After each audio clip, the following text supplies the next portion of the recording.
Bienvenidos a todos. Estamos muy contentos de dar inicio a este miniciclo de conversatorios que se dan en el marco de la materia de Introducción a las Humanidades Ambientales a través de la práctica artística contemporánea, ¿no? En el marco de la Diplomatura de Humanidades Ambientales. Y el día de hoy estoy súper contenta porque está con nosotros Paul Rosero, un gran artista a quien admiro muchísimo, y vamos a tener la oportunidad de escucharle, de conocer más sobre su obra y también de intercambiar con él. Y bueno, antes que nada me gustaría también presentarles, ¿no? a Paul, introducirlo. Y bueno, él es oriundo de la ciudad de Quito, es un artista multimedios que trabaja con el realismo especulativo, con información científica y con narraciones ficticias. Su obra entrelaza distintas epistemologías, desde el pensamiento indígena hasta la historia de la ciencia. Explora temas relacionados con la geopolítica, la reciprocidad entre especies, los problemas ambientales y la experimentación en futuros escenarios sostenibles.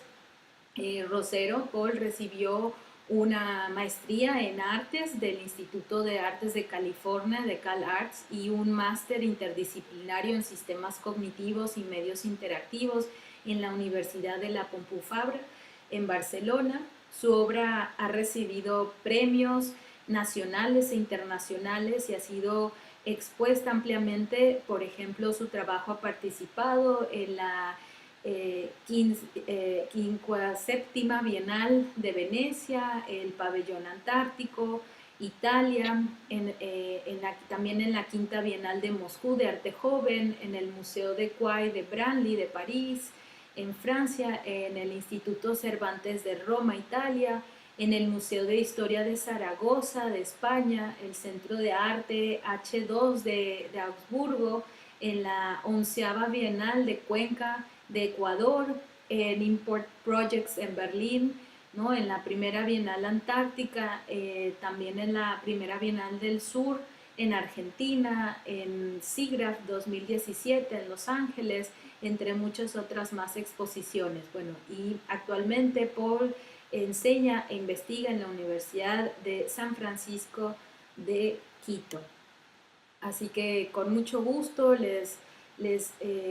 nos quedamos con Paul en esta charla del día de hoy sobre lo humano y lo no humano. Y bienvenido, Paul, un placer. Bueno, muchas gracias a ti por la invitación, Gaby. Para mí es un gusto compartir con ustedes mi trabajo. Muchas gracias por esa introducción. Me habías comentado que estaban trabajando en este tiempo del posgrado en temáticas referentes al antropoceno.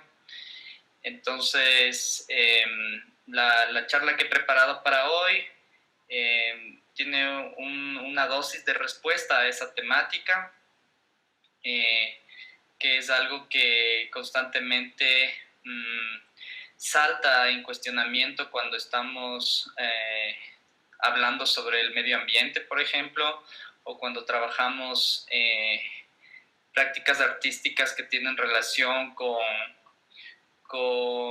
seres de la naturaleza o, digamos, entidades orgánicas, etcétera, ¿no?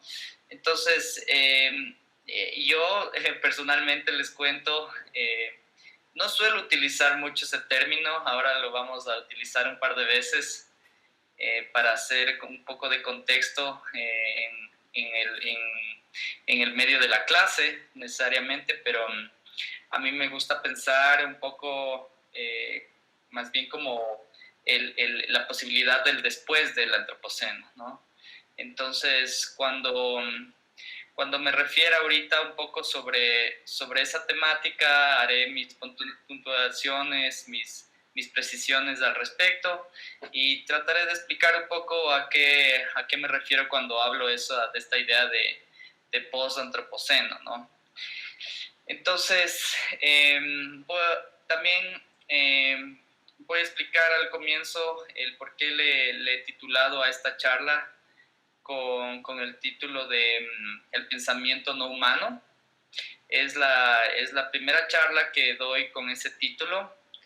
y traté de hacerlo también porque creo que contextualiza varias ideas dentro de un cuerpo de obras que he realizado a lo largo de los años y que creo que me ayudan a explicar alguna postura, alguna idea, precisamente en relación con algunos presupuestos que se manejan en esta era influenciada por la creación y por la destrucción muchas veces que se ha hecho desde el punto de vista de la especie humana, ¿no? Entonces voy a compartir mi pantalla. Va a ser para mí un poquito raro no verles las caras mientras estoy hablando, pero voy a intentarlo. No, he usado muy pocas veces este Google Meet, más estoy familiarizado con el Zoom y otros, pero bueno, en todo caso voy a asumir que me están escuchando. Por lo general a mí me gusta más conversar. De hecho, la primera parte era una pregunta que yo quería plantearles a ustedes a la clase. Y si es que podemos interactuar así para hacer una conversación dinámica sería muy bueno, ¿no? Entonces, bueno, muchas gracias nuevamente por la invitación y ya sabes, con mucho gusto en colaborar cuando quieras. Entonces, voy a empezar aquí.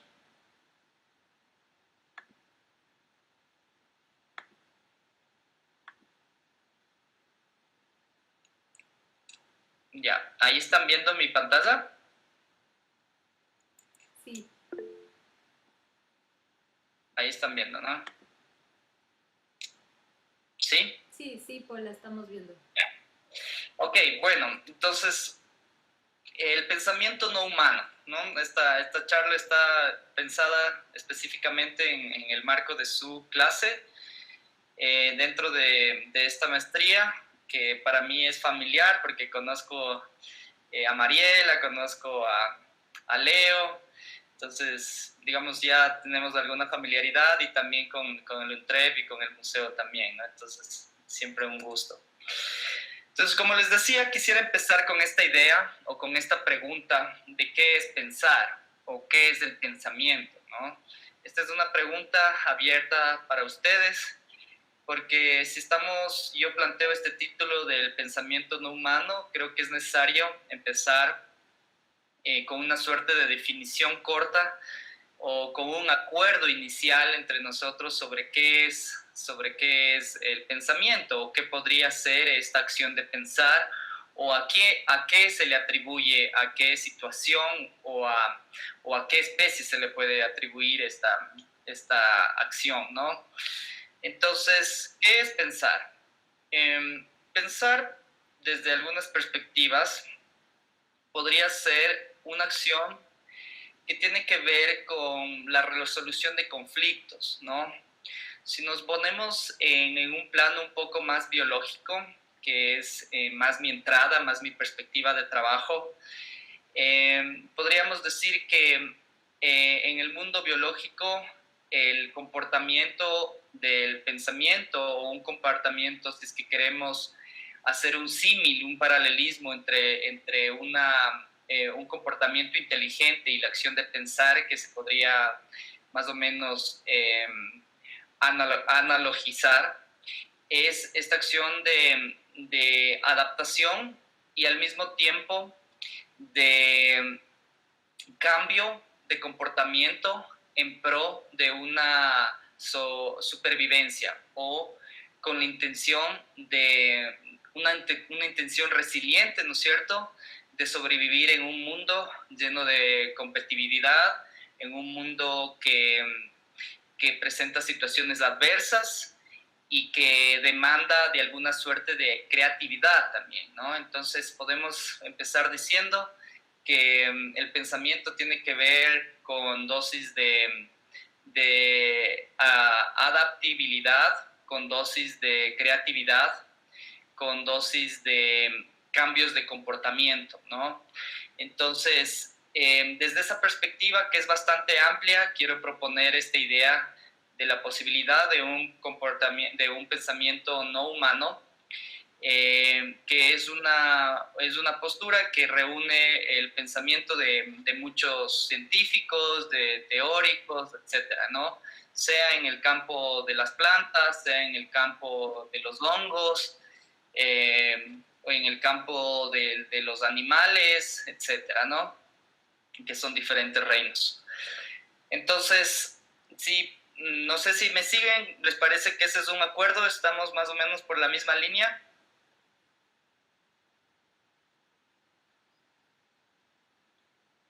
Sí, no es algo que yo hubiera pensado a priori, digamos, pero me parece que es una premisa interesante y por lo pronto clara.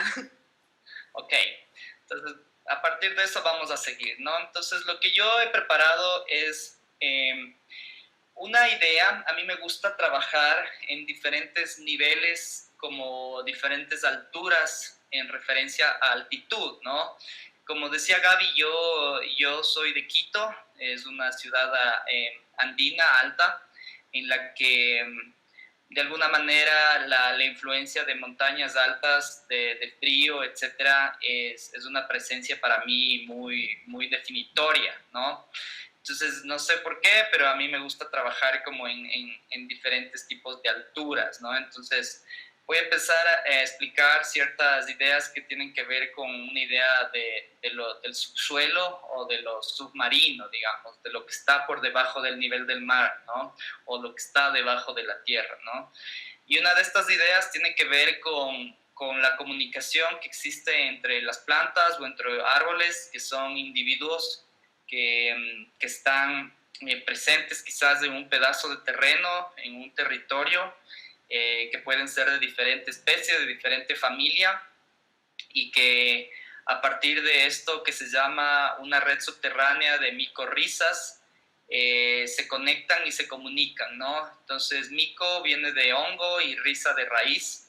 La forma en cómo se pueden comunicar plantas y árboles dentro de un bosque, por ejemplo, es a partir de hongos que nacen y le circundan a la raíz de cierto árbol, y ese hongo crece y se expande y llega a la raíz de un árbol vecino, y de esa manera empiezan a hacer un compartimento, un tipo de comunicación que se basa, por ejemplo, en mensajes de, de aviso, mensajes de emergencia, cuando hay, por ejemplo, un ataque de una peste de insectos, cuando hay una carencia de alguno de los químicos que necesitan las plantas para vivir, o diferentes tipos de mensaje, ¿no? Carencia de agua, etcétera. Y a través de esta misma red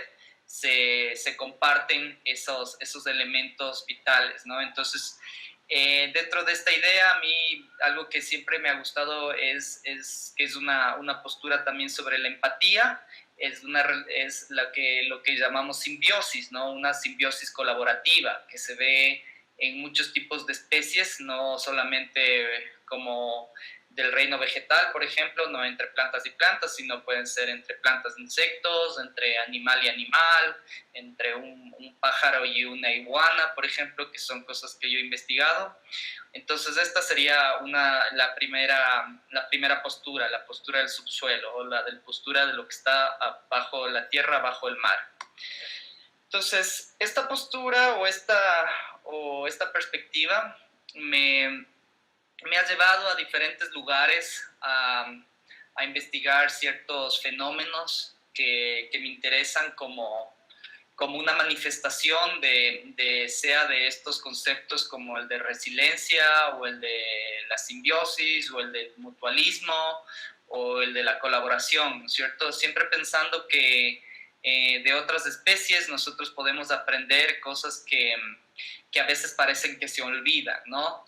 Entonces, lo que estamos viendo aquí es la punta de un volcán submarino en las Islas Galápagos, que se llama Roca Redonda. Este es un volcán submarino activo que lo que hace es producir unos ciertos gases, por ejemplo CO2 en forma de burbujas, y acidifica el agua que está alrededor de estas fumarolas o estos desembocaduras o huecos de donde salen estos desprendidos de estos elementos, digamos, de una actividad sísmica, de una actividad volcánica propia de este sitio. Entonces ahí lo que podemos ver aquí es la proliferación o la adaptación de un coral que se llama sand coral, que es un tipo de coral que se da en varios océanos y que parece ser resistente, parece ser bastante adaptativo y de hecho es como un coral que un poco rompe la regla de los corales, ¿no? Los corales son unos organismos muy sensibles a las temperaturas, al medio ambiente en donde se desarrollan, y cuando hay esos cambios de temperatura, por ejemplo en el agua o del pH, de la acidez del agua, es muy difícil que se proliferen, es muy difícil que crezcan. Entonces, aquí, este proyecto empecé con una colega microbióloga marina que se llama Margarita Brandt, en donde pudimos identificar la presencia de estos corales en las proximidades de estas fumarolas, si queremos llamarle. Por lo general, fumarolas es cuando está un poco afuera del agua, pero digamos es lo mismo, sino que aquí en lugar de que sale humo, salen estas burbujas, ¿no? Entonces, sin embargo, de que el agua está acidificada, estos corales presentan un proceso resiliente de adaptación y empiezan a crecer, ¿no? Aquí les vemos en un estado pequeño. Estos que son como pétalos amarillos, por lo general crecen mucho más, se hacen como unas flores. Y en este caso lo que interesa es esta idea de cómo un coral puede presentar un proceso de simbiótico, un proceso de colaboración con microbios, con organismos que le cubren o que le ayudan a resistir esa acidez, ¿no? Entonces, este coral está viviendo ahí porque hay unos microorganismos que le cubren su capa externa. Podríamos decir, no sé, hacer una similitud con un tipo de bloqueador de acidez que le permite soportar esta agua, así como nosotros nos ponemos un bloqueador solar para el sol, ¿no es cierto? Y hacemos un tipo de resistencia a eso. Entonces, esta adaptación, como mencionábamos en el principio, para mí es una manifestación de un cambio de comportamiento y, ¿por qué no?, de una forma de pensamiento y, si quieren, un poco más allá, de una forma de inteligencia que se manifiesta biológicamente. Entonces, este es el tipo de lugar del que estamos hablando.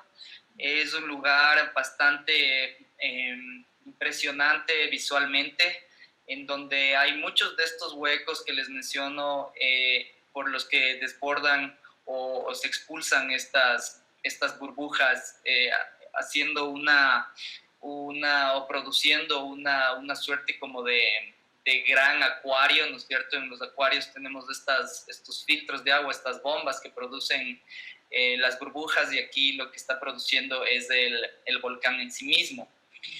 Otro de los puntos que me atrajo a este lugar es que uno de las proyecciones o de los efectos que se presume la contaminación del aire, sea por las fábricas, sea por la expulsión de la quema de hidrocarburos, etcétera, que es uno de los temas del antropoceno, ¿no es cierto?, es que los océanos absorben mucha cantidad de esa contaminación que está en el aire, y esa absorción de la contaminación produce también un cambio en el pH del agua, un cambio de la acidez del agua.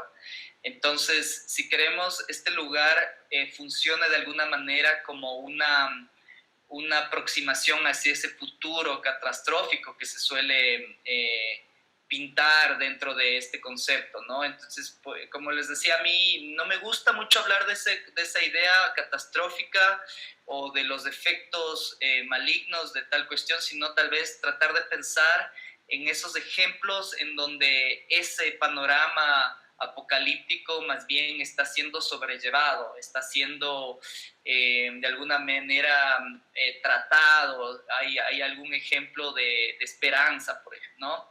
Entonces, este es un lugar de aquellos en los que esa actividad volcánica asemeja esa posibilidad de un futuro no tan bueno, ¿no? Estas imágenes son parte de un video. Este proyecto es un proyecto que terminó siendo una película a 2 canales y una serie de esculturas. Yo suelo trabajar bastante haciendo instalaciones en donde mezclo diferentes cosas, sonido, esculturas que están como vivas, con organismos vivos, biológicos, video y algunas cosas, ¿no? Entonces, en este caso, esta experiencia, que también me gusta mucho pensar en los proyectos como experiencia, como las expediciones o el salir al campo a recolectar información de primera mano, son acciones totalmente corporales, ¿no? O incorporadas, en donde la percepción y la asimilación de algo viene dada por todo el cuerpo, ¿no? Entonces, esa es otra perspectiva de tratar de dislocar el pensamiento, la inteligencia como únicos de un órgano llamado cerebro, ¿no? Sino que nosotros pensamos a través del cuerpo, pensamos a través de la piel, tenemos una memoria en la piel, somos mucho de lo que tenemos en la piel, ¿no? Otro de estos ejemplos que tiene que ver con el subsuelo en este caso es un proyecto que se relaciona con el Yasuní, el Parque Nacional Yasuní, que es una reserva de bosque primario en la Amazonía ecuatoriana, que en su momento fue una reserva que trató de preservarse, está llena de petróleo abajo, y en el gobierno, hace 2 gobiernos, digamos, en el Ecuador se intentó vender las reservas de petróleo no para explotarlas, sino para mantenerlas bajo tierra. Ese fue un proyecto que fracasó, y a partir de este fracaso yo empecé a pensar en cómo generar una suerte de aproximación a una ausencia, ¿no? Este proyecto se llama Anticipación a una ausencia, y empieza como un intento de pensar un bosque que está a punto de desaparecer, pero que de alguna manera puede crear otro tipo de naturaleza, digamos. Entonces, aquí este es un bosque artificial vivo, es una mezcla entre plástico y un tipo de hongo, melena de león, en donde creé una pequeña máquina para generar esta escultura, y lo que vemos aquí son como experimentos primarios para entender el crecimiento primero de este hongo, que crecía en agar, que es este tipo de gelatina, ¿no es cierto?, que es este sustrato gelatinoso que tiene los nutrientes para que bacterias o hongos, dependiendo de qué tipo de agar sea, pueda crecer.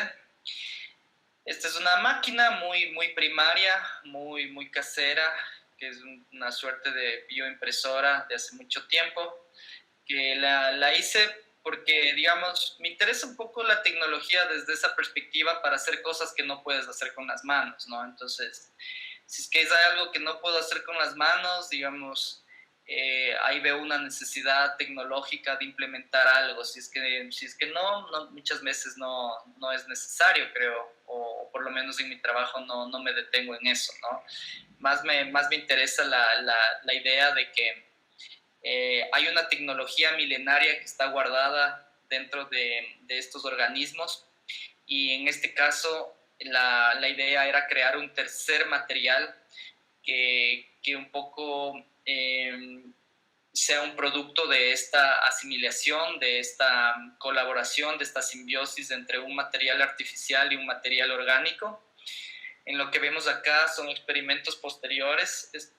Los proyectos que hago son proyectos que a veces que no se terminan, sino que hay cortes en el proceso, se hace una escultura, se hace una exposición, pero de ahí continúan las ideas. Entonces lo que vemos acá es otro tipo de hongo que le estamos entrenando para que degrade diferentes tipos de plástico, y este es un proyecto de degradación, de biodegradación de diferentes plásticos que ya llevo varios años haciendo, y ahorita estoy haciendo una nueva etapa de ese proyecto que ya les voy a comentar con el siguiente, en los siguientes slides. Entonces, ahí vamos a subir un poco la altura y vamos a ir del subsuelo al suelo, ¿no? Entonces, aquí estamos viendo un ejemplo de un hongo que se conoce como Cordyceps, que es un hongo que se les llama los hongos zombies, o los hongos que producen un comportamiento zombie en otra especie. Por lo general atacan a artrópodos, atacan a insectos, y se les mete en el organismo y los controlan, ¿no? Los controlan, controlan su movimiento. A través de este control hacen que se esparza la espora de su hongo y poder proliferarse. Y de alguna manera, como seguimos viendo, esto también es un comportamiento intencional, es una forma de adaptación, o una forma de hacer que tu especie se prolifere, ¿no es cierto? Utilizando como vehículo otro cuerpo, como huésped. Entonces, para mí esto también es un ejemplo dentro de este contexto del pensamiento no humano.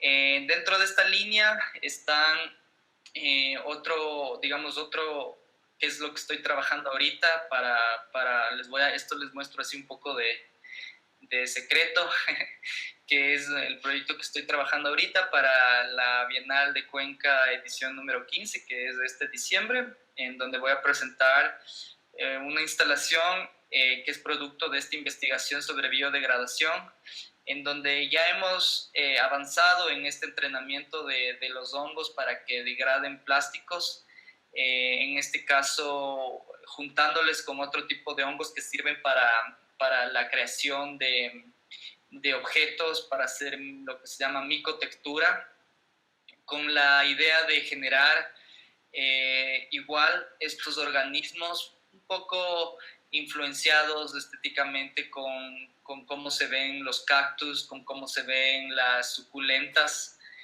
y pretenden ser como este otro tipo de bosque u otro tipo de árbol que imagino yo, ¿no es cierto?, dentro de unos parámetros especulativos, que en un futuro un árbol se pueda comer un plástico, que las redes de hongos y de raíces puedan absorber esos desechos que hemos producido y que no se degradan en mucho tiempo, y que los metabolicen y los vuelvan parte de sí, para generar un organismo vivo que va a ser algo más que lo que conocemos como naturaleza, ¿no? O lo que pensamos que puede ser una naturaleza prístina.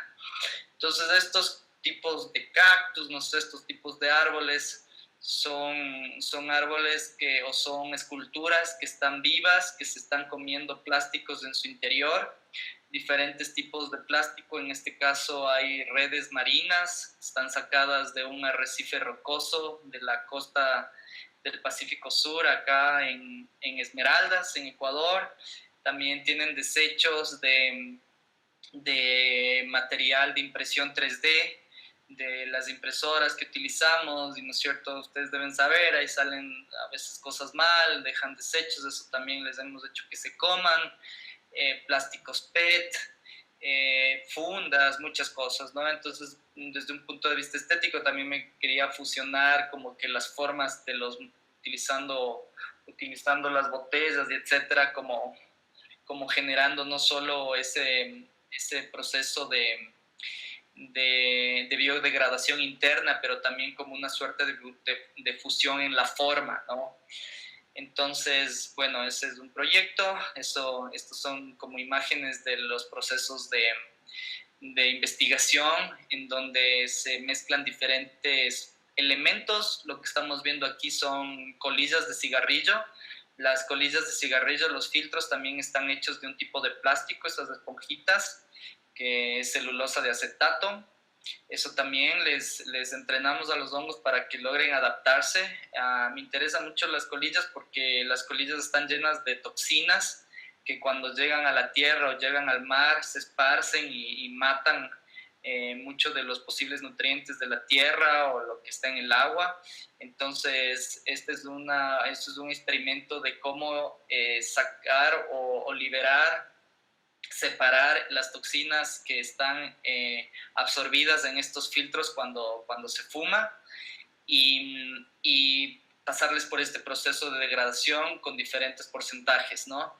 Entonces, esto también parte de una campaña que hemos hecho en redes, en donde pedimos a gente que fuma que vaya guardando sus colillas en lugar de botarlas en, no sé, en la alcantarilla, en los basureros, etcétera, las vaya guardando en botellas.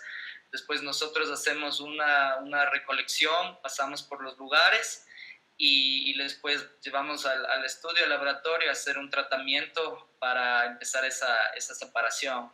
Una vez que tenemos separados los líquidos, los lixiviados de eso, los pasamos con una bacteria para que esas toxinas que están en forma líquida vayan desapareciendo o vayan metabolizándose con otro tipo de organismo. Entonces aquí están un poco de los registros de esos experimentos. Estos son, digamos, los primeros hojas o las primeras ramas que empezaba a hacer pensando en estas formas de cactus. Y aquí están diferentes mezclas de estos sustratos que tienen en diferentes porcentajes la cantidad de estas colillas, con otro tipo de materiales como para producir un sustrato que pueda alimentar a estos hongos y pueda funcionar, ¿no? Entonces, eso con respecto al suelo. Veamos cómo voy de tiempo. Ok. Yo tengo una presentación muy larga que le hice un poco más reducida para el tiempo de la clase que habíamos acordado, ¿no? Entonces voy medio rápido en la altura. Ahorita vamos en altura media. Lo que estamos viendo aquí son gusanos de seda. Son gusanos de seda que los crié, en este caso, esta primera vez en California. Cuando estudiaba allá, ahí hay granjas que uno puede comprar las larvas para criarles. Muchas veces estos gusanos sirven de alimento para insectos que tienen las personas como mascotas. Y a mí lo que me interesaba en este caso era este otro tipo de comportamiento de estos animales, que estos son genéticamente modificados. Los gusanos de seda son unos de los primeros animales en modificarse genéticamente para utilizarlos dentro de la industria textil, ¿no? Entonces, toda la seda de la ropa que usan o que puedan tener está hecha por estos animales. Entonces, lo que se ha hecho es tratar de hacer como una suerte de eficacia o hacerles más ágiles en la producción de la seda al hacerle que sean más gordos, digamos, en el cuerpo, que puedan capturar más del gel que la seda es antes de salir del cuerpo, y cuando se convierten en polillas no pueden volar porque les hicieron que sus alas sean más pequeñas y no puedan volar. Entonces en las granjas no tienes todo estos animales que están por ahí volando, sino que se quedan solo por ahí caminando, ¿no? Entonces este proyecto tiene que ver con ese tipo de comportamiento que en lugar de hacerles producir capullos de seda, puedan adaptarse a un espacio propuesto y puedan hacer una forma determinada, esculpir, ¿no es cierto? Pensar en cómo unos animales pueden generar un objeto cultural que es únicamente cultural en el mundo humano, ¿no? Y cómo generar igual una colaboración para generar esta escultura. Y dentro de este proyecto yo me convertí en esclavo de los gusanos porque demandan mucho trabajo para su crianza. Cuando empiezan a botar la seda, cuando empiezan a esculpir. Desde mi punto de vista, sucede en la madrugada. Entonces tenía yo muchas noches en vela para ver que hagan esto.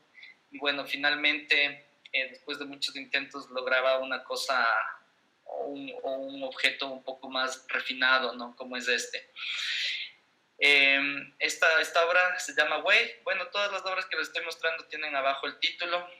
Me interesaba un poco, siempre tuve la idea de cómo, o siempre he querido como tratar de capturar las olas que viajan, las ondas que viajan en el espacio, en el aire, y que son imperceptibles a nuestros sentidos.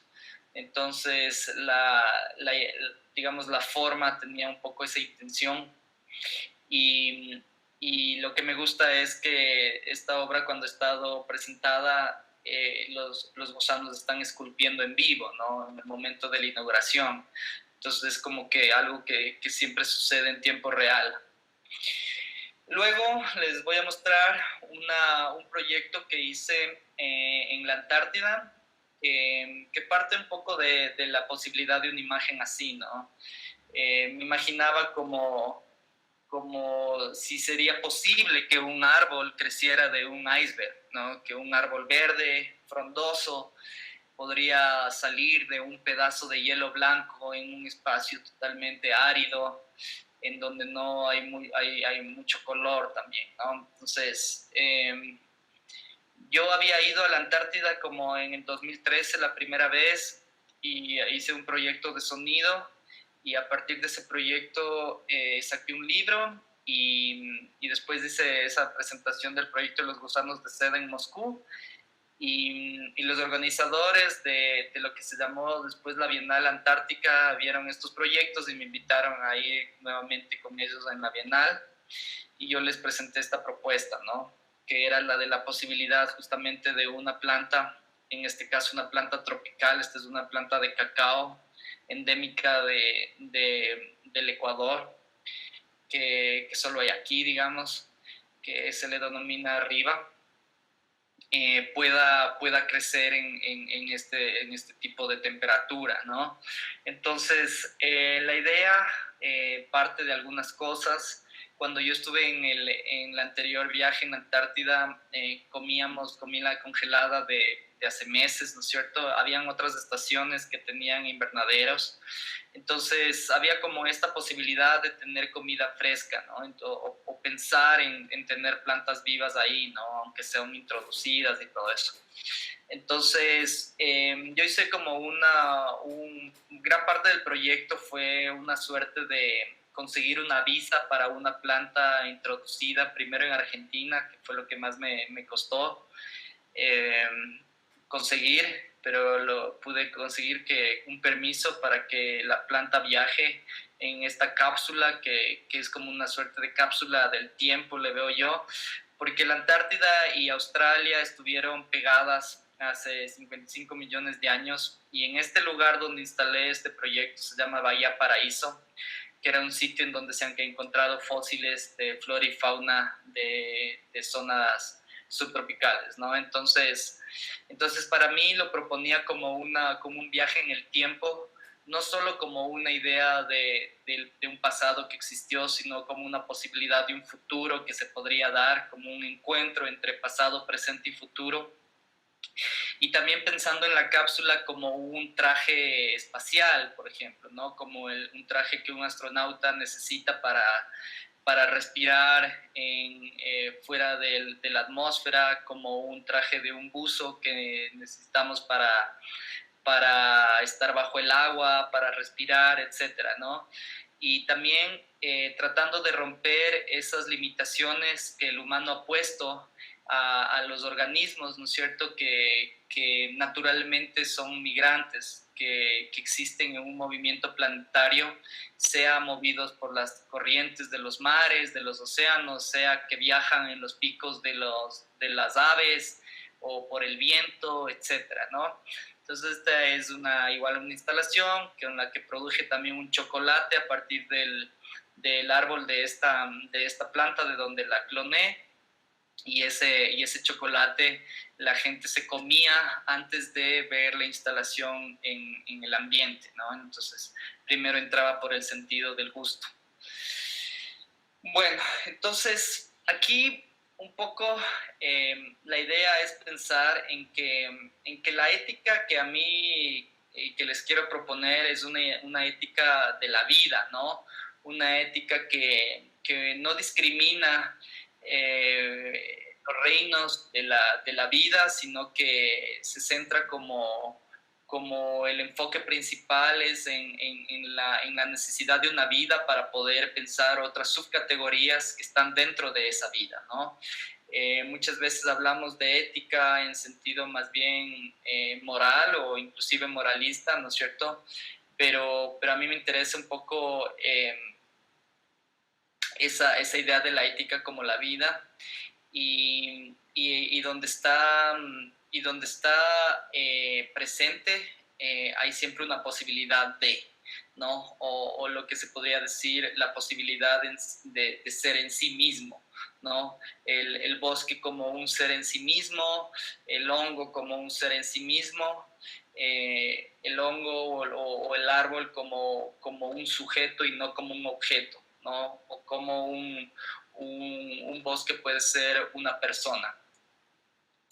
Desde esta perspectiva, también me interesan ciertos tipos de investigación, por ejemplo, lo que es la neurobiología vegetal, que ya se centra de una manera mucho más frontal en el estudio de la inteligencia de las plantas en este caso, asumiendo que la planta tiene una suerte de cerebro que no es como un cerebro como el que tenemos nosotros, pero que es un cerebro distribuido en todas sus partes, ¿no? Que cuando tocamos, por ejemplo, una planta de reacción inmediata en sus hojas y se cierra, es porque está haciendo una reacción que la tiene tanto en sus raíces, en sus ramas, en su tronco, digamos, en todas sus partes del cuerpo, ¿no? Y estas manifestaciones, así como en nuestro cerebro, incluyen señales eléctricas, ¿no? Así como se incluyen señales eléctricas en muchos otros tipos de animales o de especies para ciertos tipos de comportamiento, ¿no es cierto? Entonces, las plantas para mí son de los seres mucho más inteligentes que nosotros hemos subestimado, que han terraformado el planeta desde hace mucho tiempo atrás sin la necesidad de nuestra presencia. Y al revés de lo que nosotros podemos pensar, nosotros somos dependientes de ellas y no al revés, ¿no? Entonces, aquí hago un paréntesis con el tema este del antropoceno, porque a mí esa idea del antropoceno me parece muy antropocéntrica, ¿no?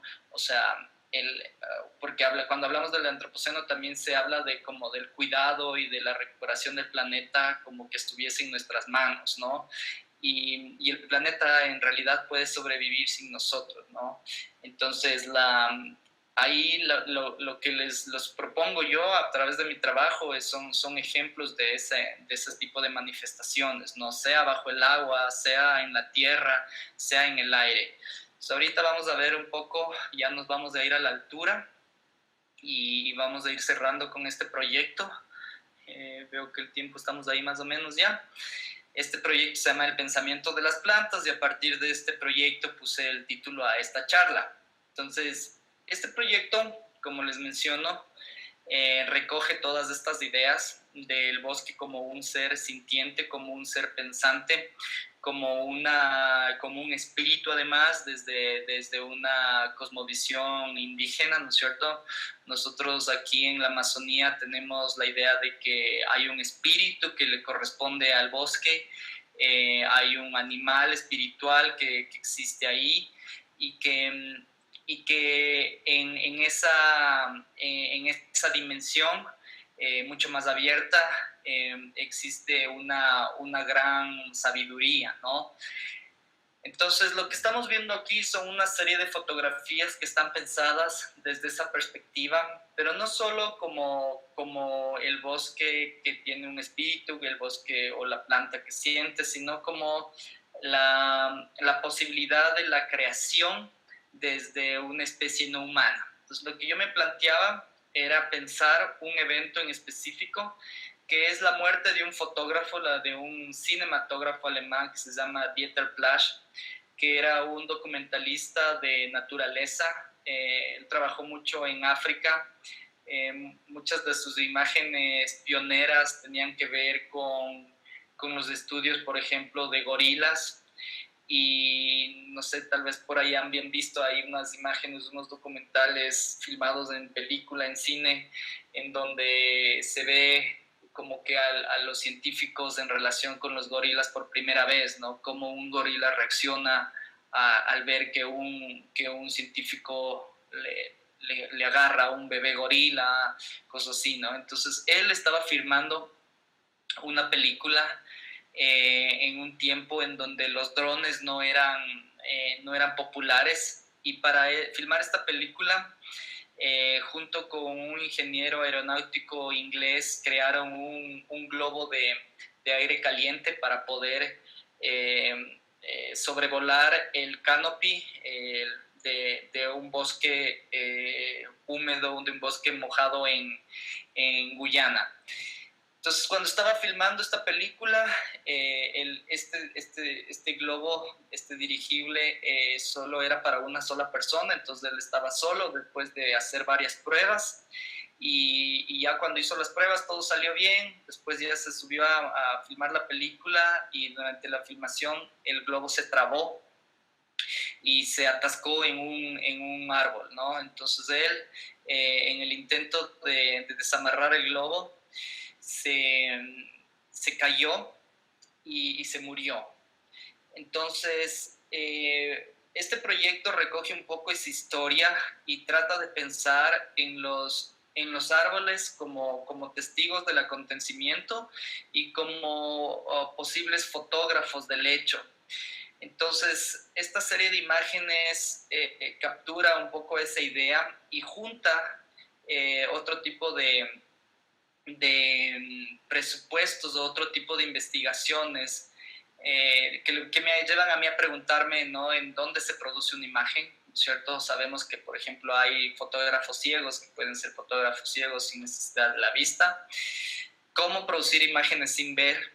¿O es posible un proceso de creación de imágenes más allá de los humanos, ¿no? Entonces esta es una serie fotográfica que yo considero, o intento que sea una serie fotográfica no humana, que también se junta con este tipo de ideas que vienen del pasado y también del presente. Por ejemplo, esto de aquí tenemos una pequeña cámara, que es una cámara que tiene bioceldas, que la crearon en la zona de la exhibición de Rainforest Life en el zoológico de Londres, para que tome selfies, ¿no? Entonces la cámara carga sus baterías a partir de los desechos que este ambiente producen del suelo. Esa energía recopilada en las baterías hace que la cámara de pronto dispare y se vaya tomando fotos, más o menos, ¿no? Es como una idea de auto tomarse fotos cuando puede recargar la batería. Por aquí tenemos experimentos de los años 70 que los hacía este artista americano Richard Lowenberg en este laboratorio BioArts. Él trabajó con diferentes animales que se los considera animales inteligentes, ¿no es cierto? Como diferentes tipos de cetáceos, así como inclusive este gorila Coco, que es un gorila muy famoso, ¿no? No sé si lo han escuchado, ¿no? Y por otro lado tenemos lo que les mencionaba antes, las plantas sensitivas, en este caso la mimosa púdica, que es una planta, ¿no es cierto?, de las que son de reacción inmediata, ¿no? Entonces que nosotros podemos darnos cuenta que si la tocamos se cierra. Entonces pensamos como que, wow, la planta se ha sentido, pero en realidad las plantas en general pueden percibir nuestra presencia sin moverse inmediatamente, pero pueden saber que estamos ahí, ¿no?